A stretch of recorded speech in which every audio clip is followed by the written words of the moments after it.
motion to approve the agenda as submitted. Second. All those in favor? Aye.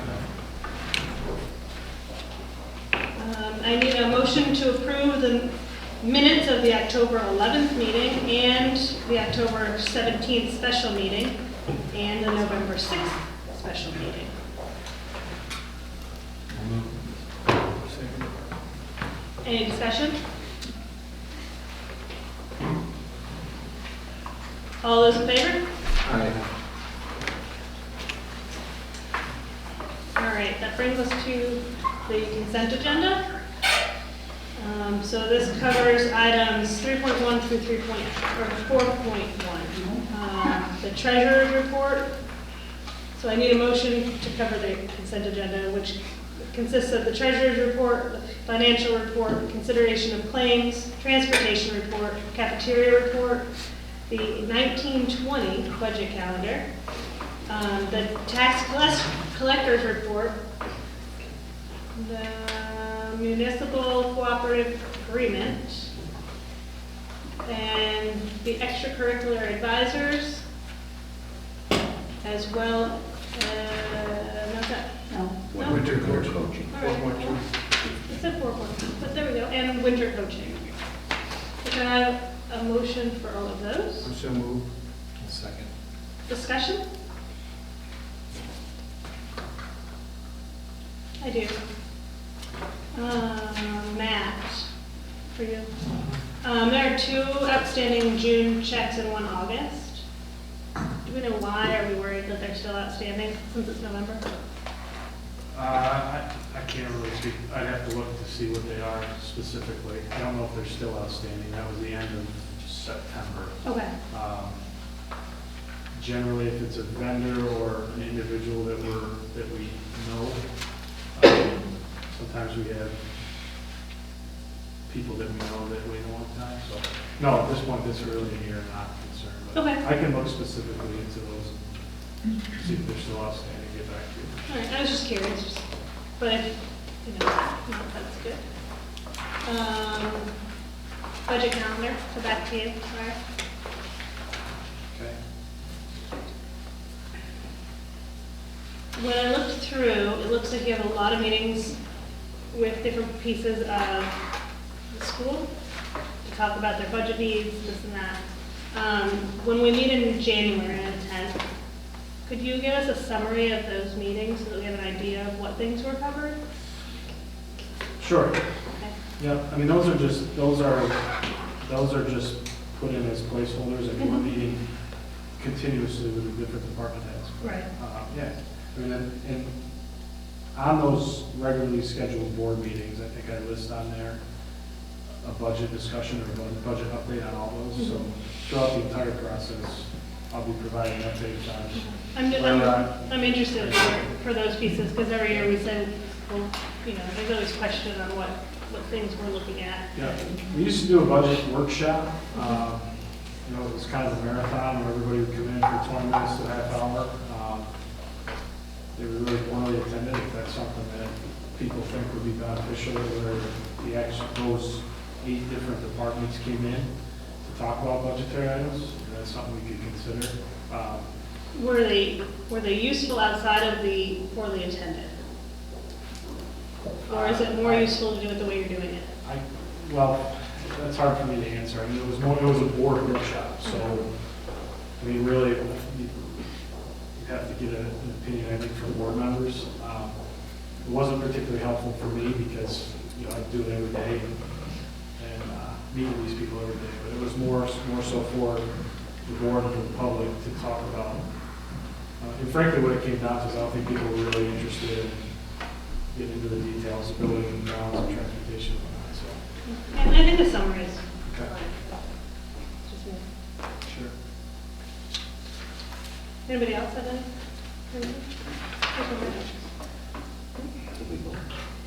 So can it says there's no more discussion. All those in favor of the consent agenda? Aye. Opposed? That brings us to teacher presentation time. will Mrs. Hanson and Mrs. Merck please come and present their summer curriculum project for us?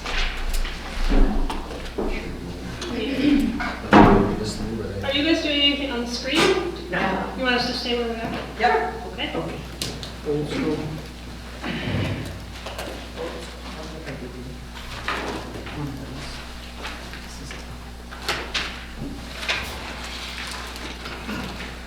Thanks, Joyce. So our first summer curriculum project was to create a math vocabulary toolkit or vocabulary booklet to put in their toolkit, which is what that plastic bag is. We refer to it as the toolkit, so all the little things that they need. There's a lot of academic vocabulary in everyday math. It spirals. So the vocabulary comes up again and again, and we just thought if we create something by unit that they could, you'll notice that some of the vocabulary words are, or the definitions are typed in there. Some of them, they do their own little drawings that go with it. It is also divided by unit. There is a big hardback textbook that they have, and it does have some of the vocabulary word in the back of it, but this is really convenient because it's in their desk. And of course, the goal was to increase their independence, using it when they need it, and it is kept in that toolkit, which has the other stuff that they use every day. So when they go for math, they pull that bag out, and that's what they have in there. And that's what we did. And we did only, there's 9 units, I think we were only able to do the first 4 in the time allotment. Any questions? Harry's talking, and I can see. Was it supposed to go around the entire group? I just got a cue for quotient for crying out loud. He was enthralled. Our second curriculum project this summer was creating a teacher toolkit for writing, which kind of piggybacked off of a summer curriculum project that was done 2 years ago with Jess Boyer and myself for reading. So this was a writing toolkit. And Lucy Calkins' units of study have a lot of resources in them, and Hope and I wanted to create a place where all of the resources for one unit were all together to make it more efficient for the students. There are student exemplars in here and anchor charts and rubrics and checklists, lots of pieces that we pulled from Heinemann online so that they would complement the work that we were doing with children. So this was just a way to make everything really efficient for us as teachers and then in turn efficient for the kids as they're learning and writing. So it was really beneficial. That's it. Thank you. You're welcome. Yeah. It's like, yeah. Yeah. Thanks. What time is it? Cool. Thank you both. Welcome. That brings us to 5.2, general public participation. If you would like to come forward to the microphone, you may do so. Please remember that speakers are limited to no more than 3 minutes. Please state your name.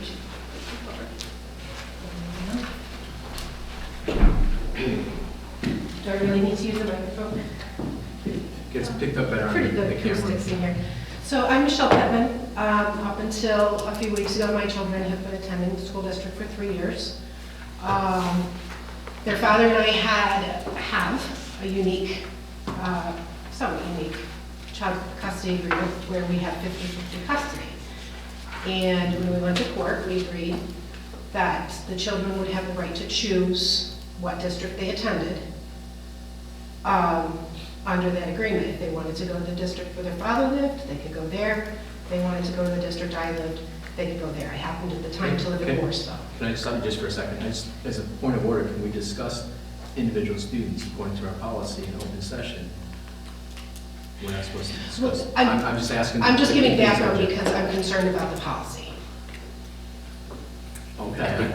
Okay. Nice. So They chose to come here. I think we're all right. I haven't They heard weren't- names or. Yeah, they weren't addressed. Nobody asked for custody documents or anything like that when they originally enrolled. They attended for 3 years.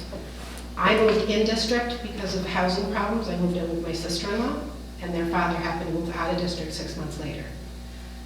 Never was an issue. I let the school know my new address. They said, we need custody documents. Okay, so I eventually did manage to bring them in. At the time, I was out of state visiting a family member. She questioned the validity of the documents and how could we have such a free and open arrangement. But it does say there that I have primary residences with me. So we went on, she said, well, prove where you live. So I brought in my driver's license to prove where I live. I then got a letter saying that they were not residents. That despite the fact that I legally live here, I legally have custody, they're not residents. When I read the policy, all the policy says is essentially that it's at the discretion of the superintendent and the principal. And I find it very vague. The letters that I got didn't give me a reason. It just said, we do not believe they live in the district. There was no direct. And later, I was verbally told, my sister-in-law and I were both verbally told, it's because I don't always transport them and they won't ride the bus. And I don't believe it's the school's right to dictate who transports my children. As long as they're being transported by a parent or a reliable adult, it's not the school's right. So what happened was the school redistricted my kids based on the policy. I don't want to cut you off, but if you could sum up, just because we're close on time. I sent an email to the Board of Education, to the superintendent, and to the principal, and got no response from anybody. And I find it, you're a small school, you don't have a lot of kids. And I think that this was really callous, it was really painful for my children, and it really shows that the district needs to work on strengthening these policies and making them clear so that they can't be just vaguely interpreted. So that's what I have to say. Thank you very much.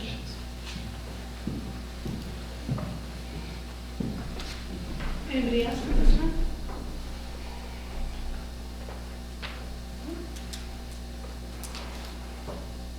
If not, then we will move on to 6.1. 6.1 is appointments. We have, I'm just making sure that I can do these on one. We have appointments for Judith Lefevre, an impartial hearing officer, William Simmons, Mary Walker, Bridget Cook, and for the middle school production, spring musical, and the substitute list. Yes, yes. Oh, did I do that? Yes. Oh, I did, sorry. So she's the termination of an appointment. Gotcha. The others are. So can I have a motion for the appointments?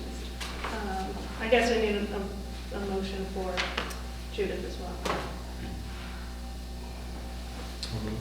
Okay. I'll move that we accept the recommendations of the superintendent for Judith. Okay. So we'll do Judith first. Do I have a second? Second. And all those in favor? Aye. And then can I have a motion for the rest of them, since there are all appointments? I'll move. And I'll second. All those in favor? Aye.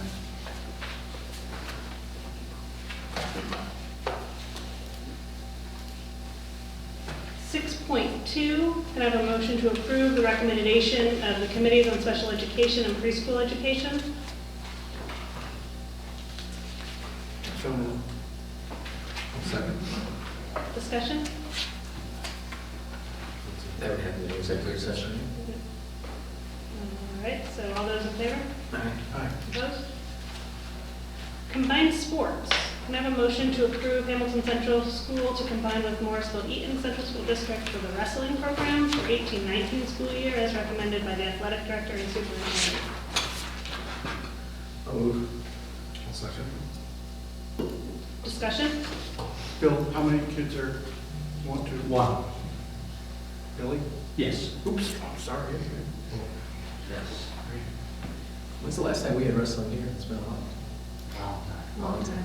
Long time. Oh, look at me. I can answer that part. All those in favor? Aye. 6 point, anybody knows, apparently, I have it all in. 6.4, presentation on the capital project. I think that's me. It is indeed. Yep. There won't be any action items on this. I don't know how I got it into the sixes, but. If you didn't see this kind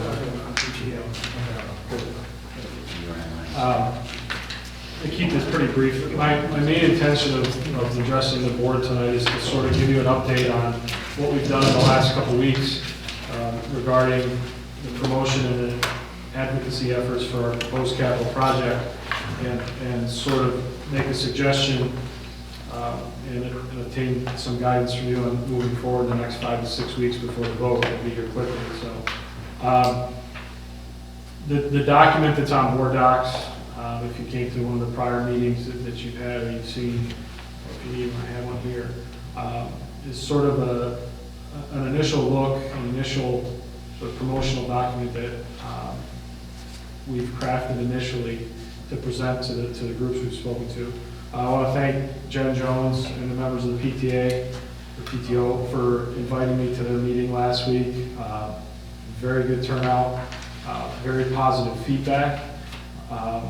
I then spoke, Kevin welcomed me at his elementary faculty meeting. Again, a lot of positive feedback. We get the Bill's faculty meeting. Since the board has been involved, throughout this process, I'm not going to go through this page by page, detail by detail, but really, and I talked about this at a little more length at the PTO meeting. This project itself is a little unique because the nature of the work isn't real glamorous. In most cases, when there's capital improvement projects with school districts, you see a lot of architectural renditions of what things will look like, what your new this will look like, your new that will look like. But because this work is primarily infrastructure, certainly in the first 2 phases, centered around the roof and the HVAC system, if you flip through a couple pages, you'll see I put some pictures in there. I had Craig and his crew take some pictures. The existing mechanics and the patchwork on the roof to sort of show some of the outdated equipment and things that we're dealing with.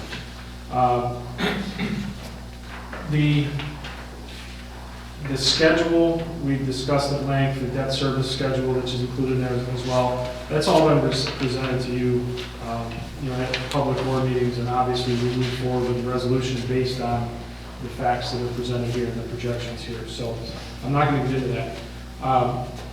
What I'm more concerned with is some of the initial feedback I've gotten from our initial meetings and conversations and how we should proceed moving forward. Number one, and this was sort of within our plan all along, but we did get some feedback from some community members, was how are we going to reach out to the community between now and the vote? I've spoken with groups that have been invited to speak with and addressing groups inside the building. We intend to do a district-wide mail to accomplish a couple things. Number one, there'll be a narrative explaining what we're doing and why we're doing it.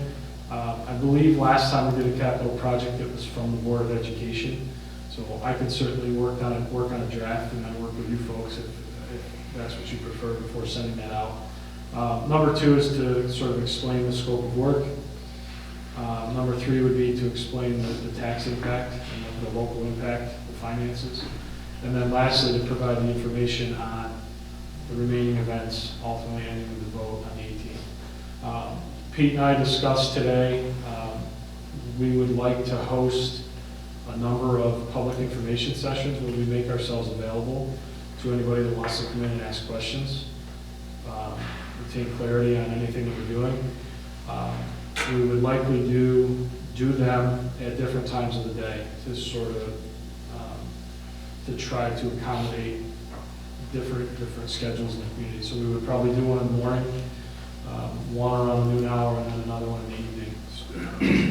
not necessarily on the same day, but likely the week or so before the vote. So all that information will be continued on the mailer that would go out probably around the first of the month.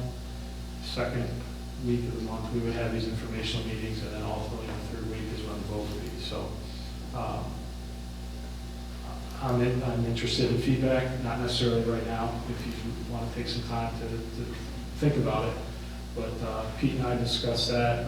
Debbie was kind enough to pull out some old documentation from the previous building project and how we sort of went about things. So that's sort of where we're at. I don't know if you have any questions regarding the project itself. Unfortunately, now it's pretty much wait until after the vote. And I don't have a question, but I do want to publicly express appreciation for the fact that you, Pete, and the architects figured out a way to restructure some of the sequencing so that we could keep the tax levies more balanced and I think more palatable to our community. So thank you. You're welcome. Now, in turn, give you folks the credit for that because I was the one that proposed the big hit up front. So, yeah, no, that's important here. I mean, I think that's how these things are supposed to work. You know, that's how we're supposed to do these things. So, yeah, absolutely. I would also say that I appreciate the fact that we're keeping focused on what needs to happen. A lot of school districts will throw in that one big sexy object so that everybody goes, ooh, wow, about the new football field or this big lighting thing or whatever, so that they can then, on the backside, fill in the things that need to get done. And that just ends up costing more money, but hopefully PR gets done. These are things that have to happen here. And focusing on that and specifically on that, I think is a positive thing. You know? And unfortunately, with our enrollment having declined as much as it has, our sort of allowable pot of money that's there from the state to be aided is declined as well. So we don't have the ability to throw in those things. And yeah, the scope of work that needs to be done will consume all that. And if I may, just a couple more points as they're coming to me in terms of feedback. You know, something else I really stress with these groups is the other thing. This you'll see it on the objectives is it puts us in a position to do further capital improvements on a more regular schedule in future years. We've gotten away for it. It's been 12 years. It's no different than being a homeowner. You avoid those peaks and valleys and the restructuring of things that isn't as necessary when you have some stability. So it does that. One other piece of feedback I got from, I believe it was a teacher. I think it was at the elementary faculty meeting, was relaying information from a community member. And I don't think of these things, so it's really good to hear this. People hear capital project, they think expansion, they think new construction.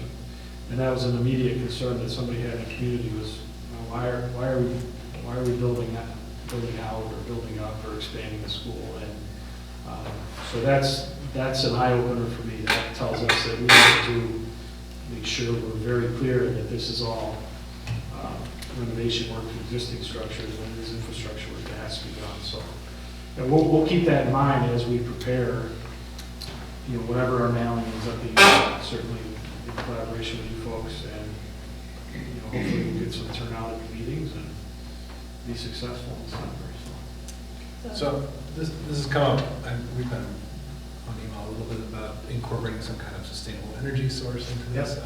Is that something Yeah, that's absolutely. feasible, and when would we know? Feasible, I have no idea. But King and King, the architects that would be working with us, they are pros at this, and they will incorporate any opportunity that presents itself. Pete got an email just the other day from NYSERDA, state agency, regarding renewable energy and grant opportunities and project opportunities forthcoming. I forwarded that on to King and King. They know about it. But really, in terms of specifics at this point, it's sort of a let's get by December 18th have a successful vote, and then it's pedal to the metal. And then would we sit down with people that had some ideas after the vote? Yeah, To see what we would Yeah, do? and we've had some people in the community that have reached out to us that have put us in contact with, I don't want to do it justice, but the gentleman at Colgate who's very much involved in renewable energy and would be a great resource for us, so we would certainly take advantage of that. For those that have been here long enough, you recall with our last project, all the way back to 2006, was when we put in our existing photovoltaic cell and windmill over on the CNS side of the building. It sort of ties into the village utility. So yeah, any opportunities there we'll certainly explore, especially when it's something like that that can benefit us in multiple ways. So, yeah. I do like the idea of doing a newsletter, with the holiday next week, that's a quick turnaround, so we'll have to put that around. Because I think by the first it should be out, we're gonna ask people to vote for the 18th. Yep. Yeah, I mean, generally speaking, when we put out notices like that, and again, the budget process that I'm most familiar with, usually we found the best is about 2 weeks prior. So it's not soon enough that people take note and then forget. Right. But they have enough time. So the intent is to have it go out, again, I'm thinking around the first of the month, 1st of December. So it would be about a week or so in advance of the 3 public meetings, or the 3 informational sessions, and then the vote will be the following week, so. I meant more of the turnaround on your side, because we're midway through this week, so. It is on. Okay. Looking forward to seeing it. It's scheduled. I mean, I'll be here next Thursday, but we'll get it done. Hey, that's on you, not on me. No, thank you, but yeah, we'll take care of it. Okay. Thank you. Sure. Thank you. That puts us to our 18-19 Board of Education goals. We've talked about them a couple of different things. This is our, I need a motion to adopt those. Second. Discussion. I know we've had a lot. We've had Feel a like lot we of discussed and discussed. a lot of renditions of them, but I'm excited where we came this year and that we have gotten this far. So, all those in favor of our goals? Aye. Aye. Now we're on to policies. First reads. It's a discussion only. There are a lot of them. I'm going to just read the headings of them, just because I don't have a microphone on. We'll try it now. 0020, equal opportunity and prohibition of discrimination and harassment. 0031, tobacco, nicotine, and e-cigarette use, prohibited. 1014, code of conduct.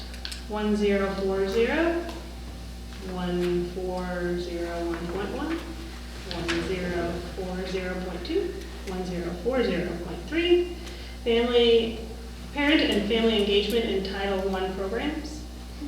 6204, leave for cancer screening. 6400, drug and alcohol testing. 7004, and then .1, .2, .3, and .4, student residency and homeless children and supporting regulations. 607006, and then .1 and .2, education of homeless children. 7007, education of sustainability for students in foster care. For stability. Stability, I read it, I'm like, that wasn't what I was supposed to read. 8501 and 8502.1, independent educational evaluations.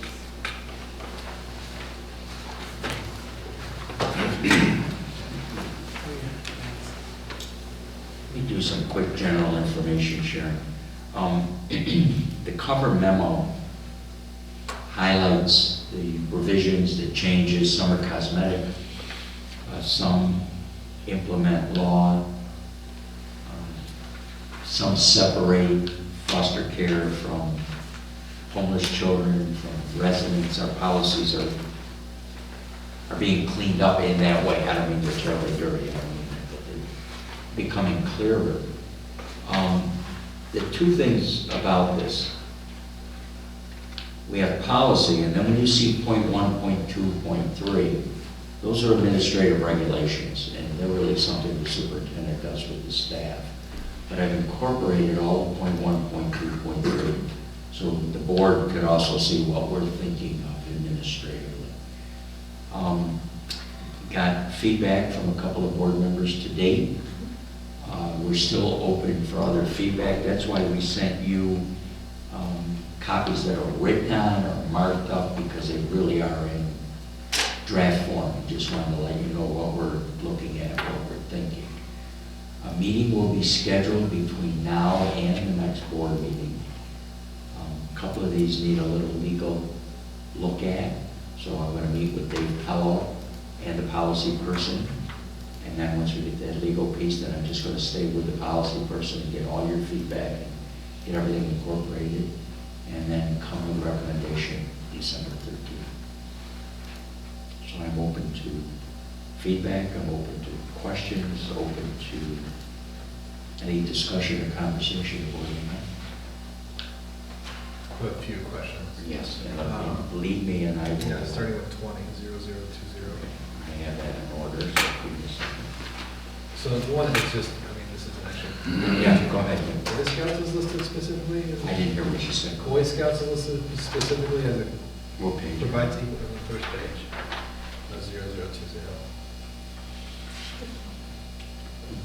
Where's Boys? Oh, yeah. Yeah. I don't know, is there a reason we have that? I don't know. Organization listed specifically and not others? I will ask. Um, That's exactly the feedback we're looking for, because there are so many words here. And then, on that same policy on page 3, section C, and is this underlined, is this added? Is that what's Yeah, when it's underlined, it's recommended to be added. If you see something struck out, it's recommended to be deleted. So I guess why was this added, because it seems like this is conduct directed to someone other than a student, but then it specifies if they're present on school property or at a school event. Didn't we?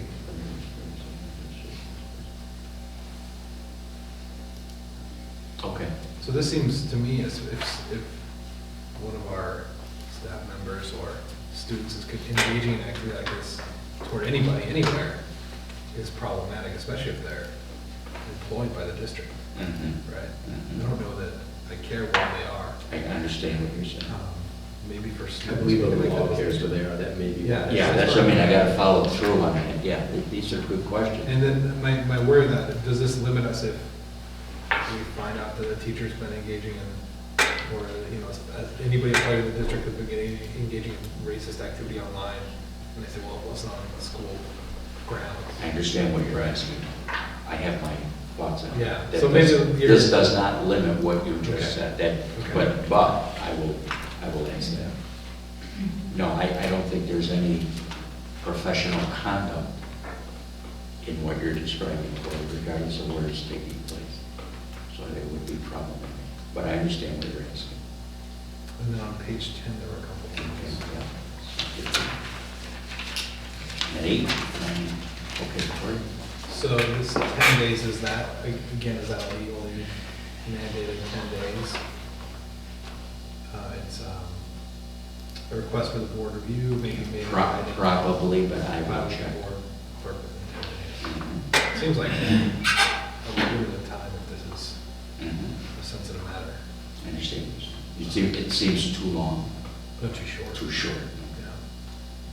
But if that's a legally mandated thing, I mean, I don't know where that 10 days comes from. I understand. There's just a type of three. Yes, we're looking for those 2, 3. Yeah. Shall we take place? Shall take place? Shall take place. Thank you. That's why, good, thank you. And I just have one more thing. Mhm. Um, Same policy. No, this is 7007. What was number 3? You said number 3, there was. Number 3 at the end, it says shall be take place instead of shall take place. The B should be deleted. And now you're at 7. 7007, on the first page.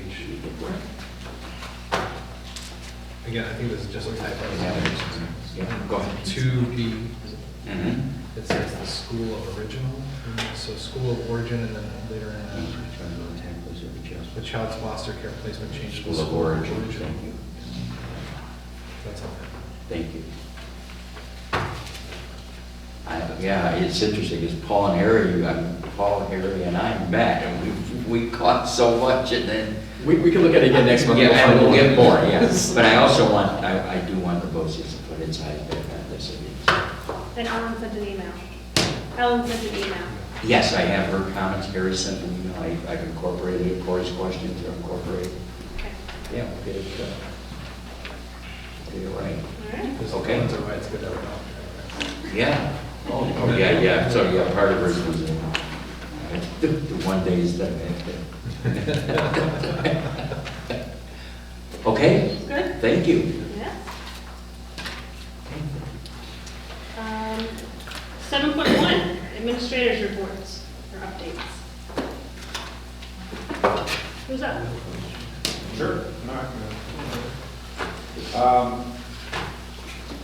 So we just finished up our monthly park, it's a community reading month that we have guest readers and community members come in and read in the classroom, different events throughout the month. There's a principal's challenge that's set every year for me. The principal's challenge was math. The students did read the required amount, so I have an ice cream party planned for them, but also they will have a bucket of slime dumped over my head at the next character edit. It'll be on November 30th. Oh, I gotta get this back. Yeah, I don't know how that demonstrates good character. Speaking of character, throughout the month in the elementary, we are, actually not just the elementary, but middle school, high school too, we are celebrating the character trait gratitude. It goes well with Thanksgiving, things to be thankful.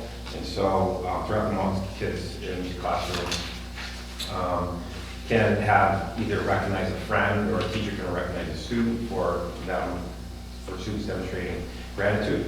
And they write down what it is that they did, and this goes to the office and we collect them there in a basket. We also had a similar activity with parents that kids home, and they wrote down things that they were thankful for, which we made into had begun to make into a big bulletin board in the hallway. It's actually the feathers for a turkey, kind of cool. But the kids can actually, all the slips go into a basket, and then when we do our Monday morning community meeting, we pick out a couple names, and the kids do get to pick out a prize box, and we do read what it is that they did to their peers, so that's a really good recognition for them. So we also have these little gratitude pens that Mr. Rogers was very nice enough to make for us on the 3D printer. I was going to say laser printer. So these are little gratitude pens, and teachers in all art teachers, reading teachers, all teachers, classroom teachers have these in their classroom, and whenever they see students being grateful throughout the month, they can pin that on them, and the kids can wear them for the day, and then they get high fives from everyone. Stuff in the lunch room recognizes that, so that's kind of cool. And then we will be making these for each month. We have a new character word, so students can kind of try to collect these and earn those each month. So it's kind of a fun thing with our character program. Our SAE after school academic enrichment grant that we got over the summer has begun. Mrs. Boyer, our site coordinator, or our project coordinator, has started up the first classes. Information has been coming home already for that. The first three classes are, we have a junior Lego league, which is K4, that's Lego robotics. And then there is an intermediate Lego league, which is 5 to 8. And then we also have a Spanish class, which is going to be offered by Mrs. Rowland in the first month. So those are our first three offerings. Parents will be getting a much more lengthy list of offerings to come. Some of the things that are coming, we just wanted to get it. I shared that with them. Oh, so they've seen this? Yeah, Okay. I didn't think about it, but I had an extra. Cool, very good, very good. So Yeah, so it's up and running and going. We'll start on November 27th. So we're excited about that as well too. Just information, the Hamilton School Report Card, the first pieces of it has become public. If you want to go on to data.nisa.gov, or if you just Google school report card, it will take you to the New York State site that has that. So it has the initial information that's on there, it's really just 3A testing, and then some of the high school regions, AP tests around there. It's just the results from it by grade level and by course.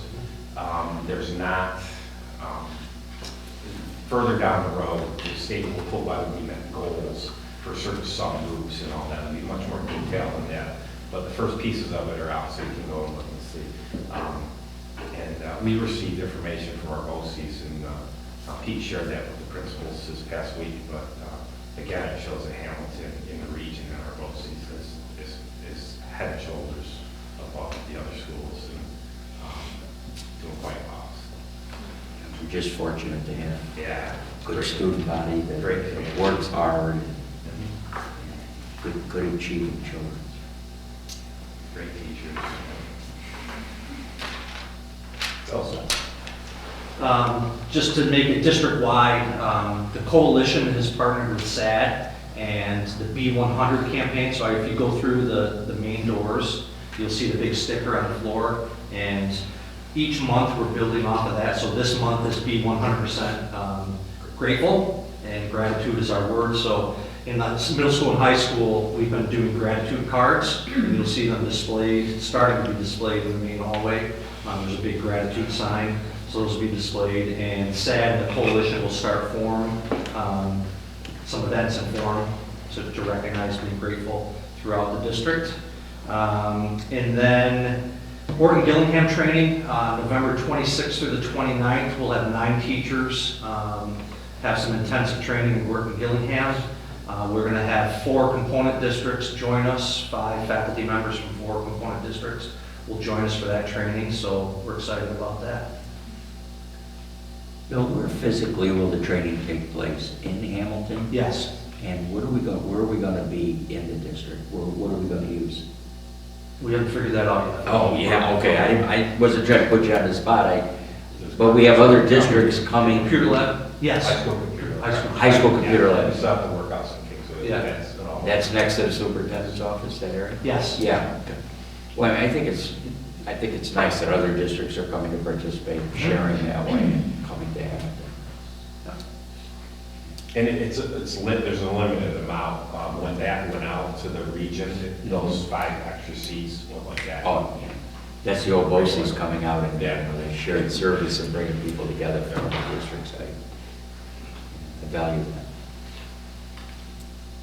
Not a lot to report here. Been working pretty hard this month to try to get teachers the hardware and software that they need to be successful and able to say yes a lot to people thanks to Mr. Crum and walking the straight and narrow path.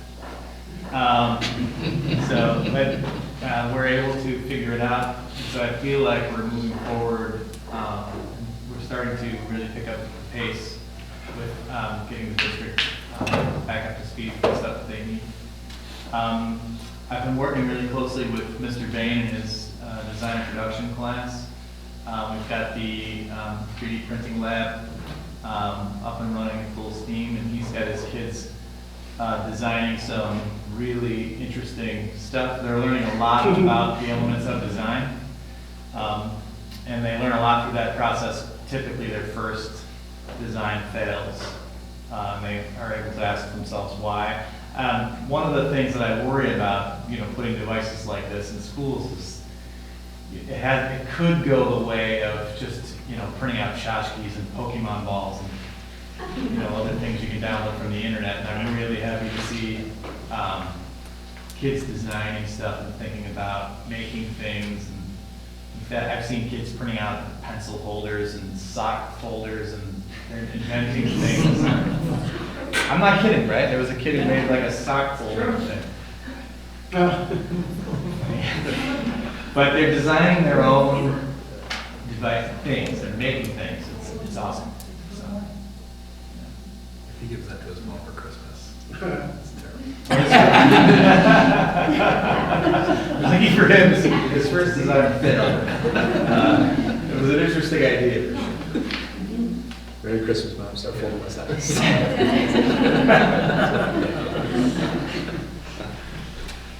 Most of my reports have, dealt with my experiences in the district. And finally, after 8 months, I was allowed to leave the district. So I went to one overnight 2-day seminar get-together with the other superintendents within the Madison Oneida BOCES, and it was a good experience for me to get to know some of the other superintendents in a different way, other than just sitting around at a meeting. So that was good. Relationships are good.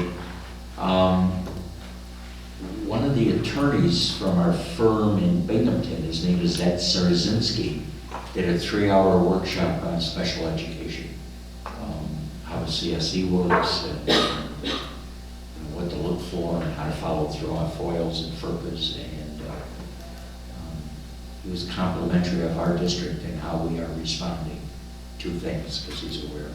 Is he part of that firm? Yes, he's of counsel, which means he's retired the way I am.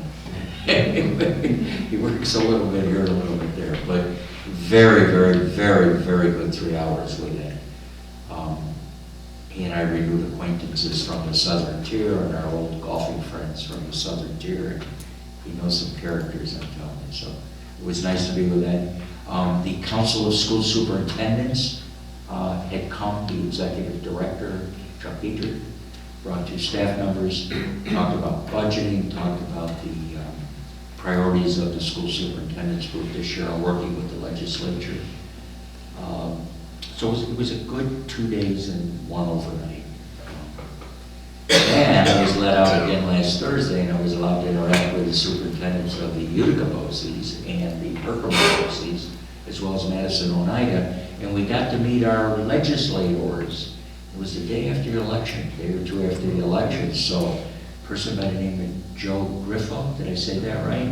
Very, very engaging speaker. I found him to be very personable and very knowledgeable, and I don't know what your politics are, but I believe he's a Republican, and he was lamenting the loss of the New York State Senate to Democrats. He believes that New York State is going to spend more money and going to increase user fees and taxes and so on. And then interestingly enough, he said that could be pretty good news for schools. We might be actually getting increase in state aid. He tried to do a crystal ball, and he went up and down some things that the superintendents were asking for. And the one thing that seemed to really, mandate relief didn't seem to be really coming down. But he was intimating that we might see some increase in school aid this year. A person by the name of Assemblyman Miller, I don't think it's our region, maybe it's more Herkimer area. We listened to him. There was a representative from Joe Brindisi, and there were congratulations, and it looked as if Joe Brindisi, who, as I say his first name, Anthony, you're looking at me funny. It was Joe Griffo and Anthony Brindisi. Darn Italian names, I can't handle them. Very, very, very informative, his aide, but I don't think he's won yet. So that was, it was interesting because he's still a state senator or an assemblyman? But they believed he was going to the House of Representatives, but I don't think Claudia Penning has conceded. So a little bit about the political nature. The afternoon was, a person came down from the New York State Council. Her name is Jacinda Conboy. We call her Jazz Conboy, so the chief legal counsel for this case. She came down and she did the superintendency, the superintendent, what it's like. And she was just terrific around, are you getting enough sleep?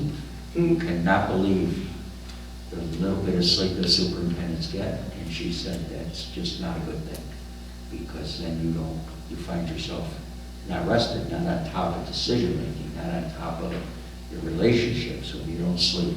Very profound. Then she talked about vacation, and basically said, take it. And you really take it. You know, as a superintendent, you really, really get away from the job when you can. Don't be bringing your phone, and don't be bringing your computer and all that. Then she did an exercise where we had to do something, and I'm just sitting there because I didn't have a computer or a smartphone. And she looked at me and she said, Pete, no device? I said, yeah, Jess, no device. I said, you know, unless you can make this work. But she was terrific, and she shared just a terrific story. And she said the greatest thing that we can do as superintendents is to practice kindness. And she really was profound about this when she said, every person you engage has something going on in their lives. Think about that. They're just, whether it's an illness, a health issue, something with a child, something with a parent, we all have something going on in our lives. She said, so as a superintendent of schools, you're constantly engaging people where there's something going on in their lives, so be kind. She was really terrific. Then she told a couple of personal stories that, although she told them publicly, I'm not going to share them, but it really drove home what she was saying about what's going on in our lives and how much we really do need our rest and getting away from it. So I got out of the district. Now I'm back in. Do you have any questions of me? I always ask them at these meetings. I don't mean to put you on the spot, but if there's something I'm missing, something I'm not letting you know going on, please. Door's always open, feel free. You know. If not, I'll be done till the next time I'm called on. Okay. Oh, strategic plan, right? Yeah. You got one more. Can I interrupt for just a Yeah. second? I have no idea where on our agenda this is supposed to happen, but you appointed me to represent the board with PTO. I've attended the first 3 meetings, and I just want to report that the organization is absolutely amazing. I've been on a lot of committees and a lot of boards for a lot of years, and there's more organization, more energy, and more tangible results happening in the PTO. We have a right to be very proud of what they're doing, and they have a right to be proud of what they're doing. Jen, keep up the great work with you and your team. I'm just super impressed. Can we add that in with 7.3 for the future, Debbie? That and Emerald Foundation, those are the other 2 that we're on. So we might as well make those all in that line item. Good catch on that, Erin. So with that, Emerald Foundation, elementary steering and secondary steering updates? I'm sorry, go ahead. Well, I have nothing to report for Emerald Foundation. There was a mix-up, and they may have had a meeting or 2 and thought that there had been a new person appointed to represent the board. I'm back on their email list and looking forward to getting reconnected. And I'll Bill give you an update because I can make a mistake. Sure. We met last night. We had a great meeting. There was 3 areas that were student-driven, community-driven, faculty-driven. One was cultural diversity within our building, both from a racial, social, economic position.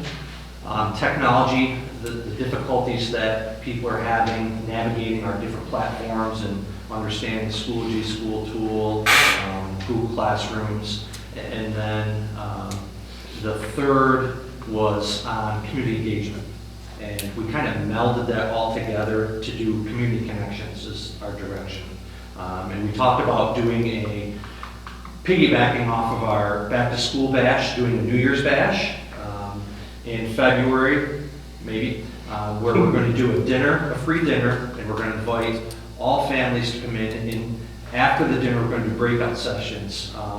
One being cultural sensitivity training, technology platforms and tech help and management, how to navigate our different platforms, career exploration, kind of bringing people in from BOCES and higher ed to destigmatize the idea of BOCES. BOCES has wonderful programs.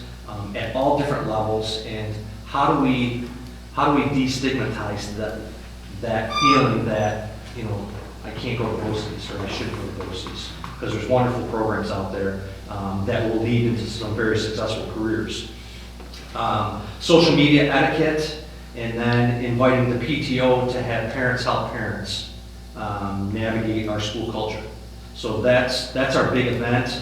We're going to include the strategic implementation teams of family and community engagement and the technology committee, because they have tenets that they're working on that tie into this event. So that would be our big event. And then some different things that we're talking about is a buddy system within the school day, where we tie high schoolers with middle schoolers with elementary, elementary with high schoolers, to just do a big buddy program. And then mix it up, seating day at Forum. Instead of sitting next to the same student every day for 6 years, you know, we mix it up in Forum, and kids have to sit with other kids and talk and create some relationships that they might not have otherwise. Extend homeroom, so instead of doing Forum one day a month, we'd assign teachers a homeroom and a pod of students to start creating some connections and doing a morning meeting type of atmosphere, where you can just check on kids, work on organization, make sure homework's done, talk about home life, just to start creating some connections. And then some groups meeting elementary students, you know, whether it's the athletic teams going out to the buses in the morning and helping elementary kids get off the bus and into their classrooms. Just creating an atmosphere of community. That's our big drive, and that's what we're working on. Yeah. Yeah, I think in this group, they really have to recognize there are some really negative cultural aspects in the school. And I mean, at all levels, but it definitely should not be something that is systemic among the students. So I think these type of things will really help us get away from that. I'll let you go. Yeah, okay. We have that. So, before I begin on our agenda, we'll go to the steering team. We are still looking for a parent member. So if there's a parent that is interested, please let one of us know on the steering team. We'd be more than happy to have it. So we finished up a project. We did a kind of a mini project our first month, and it's just culminating now. It kind of coincides with our gratitude. It's a Making Spirits Bright project for all classrooms, a voluntary project for classrooms to participate in. What we did is we asked classes to sign up to do an example of bringing joy to someone in the community. So some of the examples that teachers and classrooms already begun, writing letters to veterans in the community overseas, working to bring canned goods for the food cupboard, and then also collecting money for the SPCA. So things that bring joy to the community in the holiday seasons.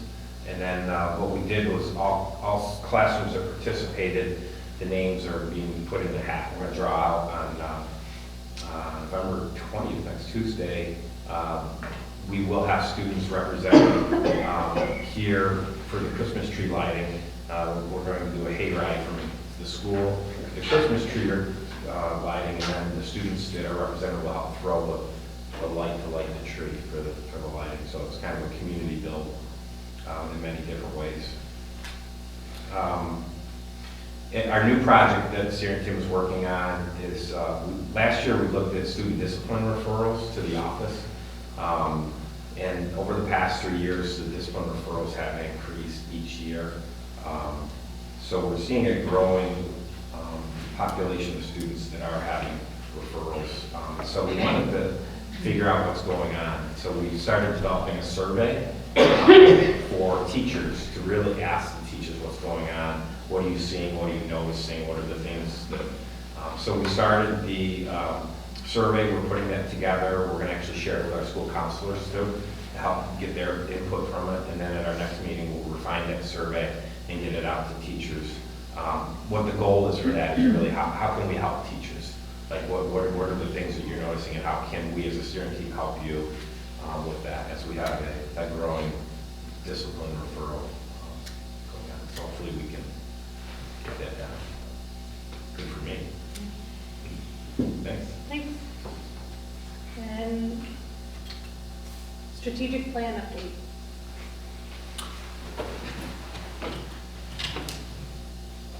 We're gonna do a little more at the cabinet meeting that's coming up next week, but let me just tell you where we're at quickly. Each of the administrators got back to the committees on how to go forward, and the committees, working with the administrators, effectively said, it's time to implement the strategic plan administratively. So that's what we're doing, and on our cabinet agenda, I think it's the first week of December, I've asked for strategic plan updates, and we were gonna give the board a formal update in January, I believe, so.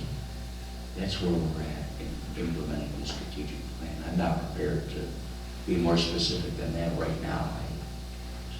That's the process of January will be. I can say this, we're working diligently to implement the objectives of the plan. Thank you. Everybody. We're at 8.0, community participation. Please come down to the microphone, state your name, and remember that there is a 3-minute time.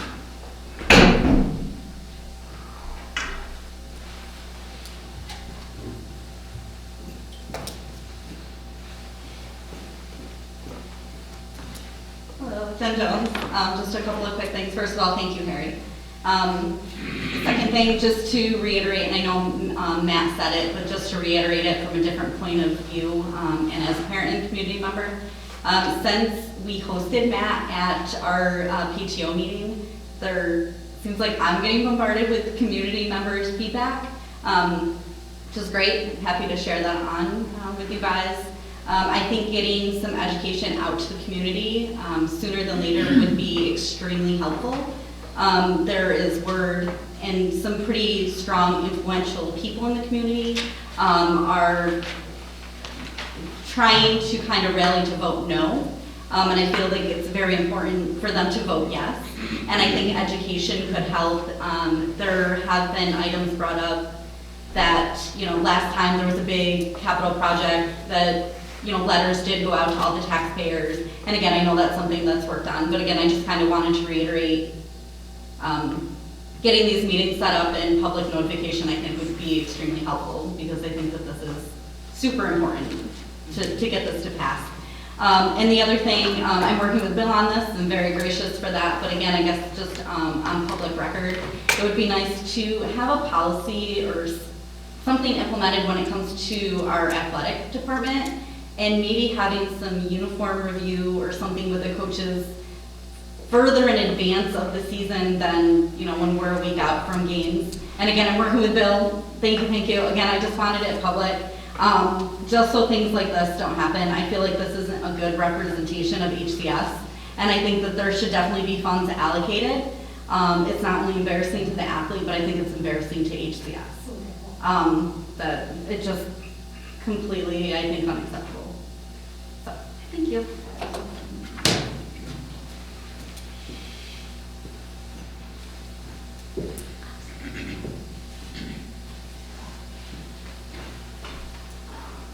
Anybody else?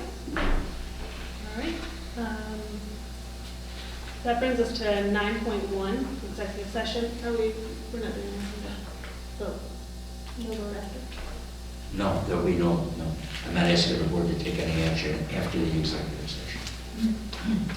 So I need a motion to adjourn to executive session to discuss pending litigation of a particular student and matters